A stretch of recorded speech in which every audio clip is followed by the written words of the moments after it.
नमस्कार, आप देख रहे हैं मथुरा न्यूज दर्शन। मथुरा में 3 साल की छात्रा के साथ कथित उत्पीड़न का मामला सामने आने के बाद अब विवाद लगातार बढ़ता जा रहा है। मामले को लेकर अखिल भारतीय विद्यार्थी परिषद ने बालाजी मेमोरियल पब्लिक स्कूल प्रशासन के खिलाफ मोर्चा खोल दिया है। परिषद का आरोप है कि विद्यालय प्रबंधक ने पहले लिखित माफीनामा दिया, लेकिन उसके बाद परिषद के कार्यकर्ताओं पर 2.5 लाख रुपए की वसूली का आरोप लगाकर मामले को दबाने की कोशिश की जा रही है। इसी को लेकर आज अखिल भारतीय विद्यार्थी परिषद के पदाधिकारी और कार्यकर्ता जिला मुख्यालय पहुंचे, जहां उन्होंने जिलाधिकारी को ज्ञापन सौंपकर पूरे मामले की निष्पक्ष और कठोर जांच की मांग की। परिषद के कार्यकर्ताओं ने कहा कि 3 साल की मासूम छात्रा के साथ हुई घटना बेहद गंभीर है और दोषियों के खिलाफ सख्त कार्रवाई होनी चाहिए। वहीं इसी विद्यालय के कुछ बच्चों ने 14 मई को मीडिया के माध्यम से आरोप लगाए थे कि उनके साथ भी विद्यालय में गलत व्यवहार किया जाता है। बच्चों का आरोप इसके साथ था कि यदि एक दिन भी फीस लेट हो जाए तो उनसे 10 रुपए प्रतिदिन के हिसाब से पेनल्टी वसूली जाती है। साथ ही विद्यालय में उन्हें पीने के लिए गर्म पानी दिया जाता है, जिससे छात्र छात्राओं को काफी परेशानी होती है। बच्चों के परिजनों को आरोप है कि 16 मई को उन बच्चों के परिजनों को फोन करके विद्यालय में बुलाया गया, जहां परिजनों ने आरोप लगाया कि उनके साथ बदतमीजी की गई।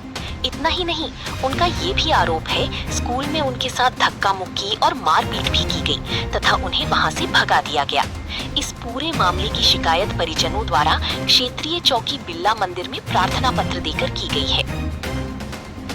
विद्यार्थी परिषद के पदाधिकारियों का आरोप है कि विद्यालय प्रशासन अपनी गलतियों को छिपाने के लिए नए आरोप लगा रहा है, जबकि संगठन केवल पीड़ित परिवारों को न्याय दिलाने की मांग कर रहा है। परिषद ने प्रशासन से स्कूल की कार्यप्रणाली की भी गहन जांच कराने और दोषियों पर कड़ी कानूनी कार्रवाई करने की मांग की है। फिलहाल प्रशासन ने ज्ञापन प्राप्त कर मामले की जांच का आश्वासन दिया है। अब देखना होगा कि जांच के बाद इस पूरे मामले में क्या कार्रवाई सामने आती है। चलो ऊपर है जी। बताएं, क्या नाम है आपका, क्या पूरा मामला है जो आज डीएम ऑफिस पे आए हैं आप लोग? मैम, नाम अमन पांडे, अखिल भारतीय विद्यार्थी परिषद में महानगर सह मंत्री का दायित्व है। मैम, एक प्रकरण हमारे संज्ञान में आता है 14 तारीख को कि एक छोटी बच्ची जो है उसके माँ बाप को बुलाकर उससे उल्टियाँ साफ कराएगी। छोटी बच्ची बीमार थी और ये घटना 8 तारीख की थी। मामला संज्ञान में आया 14 तारीख को। उसका विद्यार्थी परिषद के कुछ प्रमुख कार्यकर्ता पहुंचते हैं, वहाँ पे उनसे बातचीत करने का प्रयास करते हैं कि आखिर ऐसा आपने क्यों किया, अगर आपने किया ठीक है आप माफी मांगिए और इस चीज को आगे से जिम्मेदारी लीजिए, ऐसा ना हो। प्रत्येक बच्चे की देखभाल करने की जिम्मेदारी आपकी है। उसके पश्चात क्या होता है कि जो उनके मैनेजर है दिलीप जी, उन्होंने वहाँ पर मौखिक रूप से माफी मांगी और उसके पश्चात हमने कहा भाई साहब इसको लिखित में आप दे दीजिए ताकि इसके ये वो हो सके, ताकि इनको विश्वास हो सके कि बाद में इनके साथ कुछ ना हो। पर बच्चों को धमकाना और परिजनों को धमकाना, तो वो इस चीज के लिए राजी नहीं हुए। फिर विद्यार्थी परिषद के कार्यकर्ताओं को मतलब भगा दिया गया, मतलब ऑफिस से बाहर निकाल दिया गया।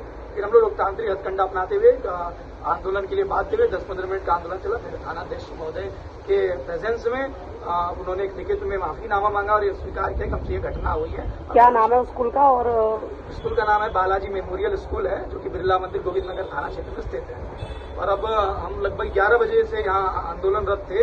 हम यहाँ ज्ञापन सौंपने आए थे जिलाधिकारी महोदय, परंतु बैठक के कारण जिलाधिकारी महोदय को विलंब हो रहा था। विद्यार्थी परिषद के कार्यकर्ताओं ने पेशेंस के साथ इंतजार किया, बिना किसी न्यूसेंस को क्रिएट किए हुए प्रशासन के साथ कोऑपरेट किया। उसके बाद डीएम साहब आते हैं, लगभग 2 बजे के लगभग ज्ञापन लेते हैं। तत्पश्चात उन्होंने हमें कहा कि आप एसएसपी साहब से मिलिए, उसमें कुछ न कुछ करेंगे और स्वयं कहा कि हम जांच कमेटी बिठाकर उसकी पूरी जांच कराएंगे और जल्द से जल्द दोषियों पर कार्रवाई होगी। ठीक है।